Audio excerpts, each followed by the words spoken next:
Welcome to Ed Fluential Sports, where passion meets precision. As I'm your host, Ed, dive deep into the plays, players, and stories shaping the game. Yesterday afternoon, we had the Olympic gold medal hockey game for the women take place in the bronze game. Now, the bronze game I'm going to be talking about in a separate short, which I'll link to this video.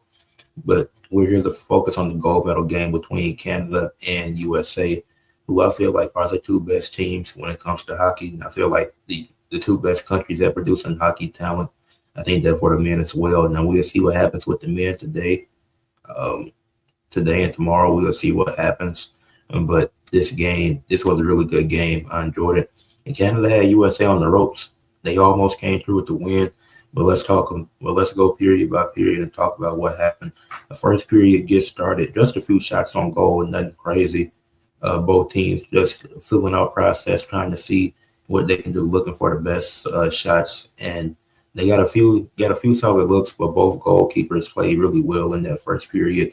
And it was 0-0 after the first period. And then it was just 55 seconds to the second period.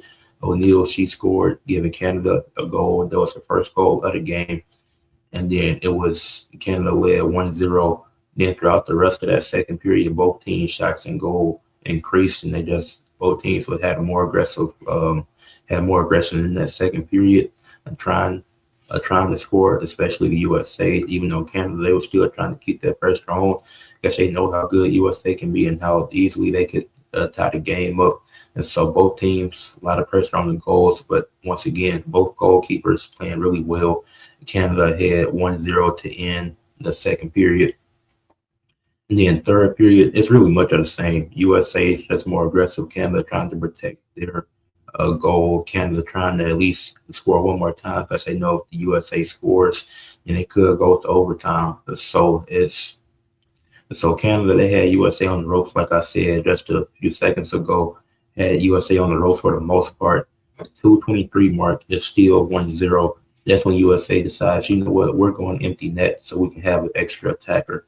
Because obviously, an empty net doesn't mean that you have one less player. It means that you have an extra attacker, but you don't have a goalkeeper protecting the goal. So, open goal that could very well happen. But the USA didn't allow it to happen. Knight, she ended up scoring to tie it 1-1. So USA was able to bring their goalkeeper back into the game as it was tied 1-1. Because now once it's tied, obviously you can't just be empty net for those last 2 minutes. And so they bring goalkeeper comes back in. It's a 1-1, and then it ends up going to overtime. Neither team is able to score.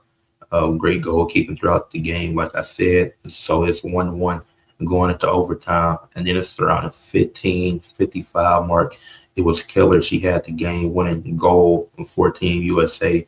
She split a defender. She crossed one defender and then got past Canada's goalkeeper, and USA won 2-1 in overtime. Now for the overtime, it's first to score in the NHL, and both teams had that chance. It's not like the NFL because obviously you're controlling the puck in the NHL or in hockey in general. So in Canada, Team USA, they won. They beat Team Canada 2-1 in overtime, and Team USA secures a gold this year, while Team Canada wins silver. Obviously for Team Canada, you want a better outcome, but at the end of the day, you still played really well, competed with USA, had them on the ropes, just wasn't able to finish it. Anna Renee Decibens for Team Canada, their goalkeeper, amazing game, 33 save attempts, only gave up 2 goals, 31 saves, 93.9 save percentage. 9 times out of 10, Canada's winning that game with her playing that well. It's just the one time they weren't able to do it because USA was just slightly better, especially down the stretch. Arian Franklin, 31 save attempts, gave up 1 goal, had 30 saves, 96.7 save percentage. And she had to be benched for a few seconds for like a 30-second stretch. She had to be benched so they could have an extra attacker in that score, and they took advantage of that. So USA played really well. And Canada played great throughout the game. Like I said, they led early. They kept their foot on the gas. Like they didn't just give up that game. But then it came down to overtime. Keller, she split the defender and was able to get past Anne Renee for that final goal of the game. But this great effort by both teams. Both teams made it far. Canada still comes away with something. Obviously, you won't go in any Olympics you go to, but getting silver, finished and going this far in the tournament. Like Canada, they had a really good showing. Obviously, for Canada, you would hope to win.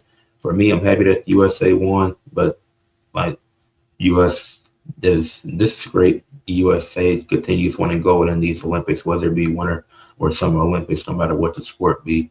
This is just great for the USA to have another Olympic gold for the country in general. But Canada, like I said, played really well, and you can tell that both these countries are consistently producing some of the best hockey talent that we see in the world today. And we'll see what happens in the men's games later today, because I think the first game come on at 10:40, so I should be out of class by that point, and so I should be watching. So I might, so yeah, we're gonna see what happens. But with that being said, leave a like on this video, a comment what y'all thought. If you did, check out the women's hockey Olympics. Share for us to see, even if you don't watch hockey, just share so maybe this video will find other people. And then obviously subscribe if you're new to the channel. We're at 693 subs the last time I checked. So I want to continue growing and building this community and just reach 1,000 subs at some point this year. So once again, as you see on the bottom of the screen, like, comment, subscribe, share. You can see where to find me at Instagram and Threads, The Paradise Ed. TikTok, I'm probably deleting soon, so you probably won't be able to find me on there. And I'm just not active on TikTok in general. But yeah, let's go USA.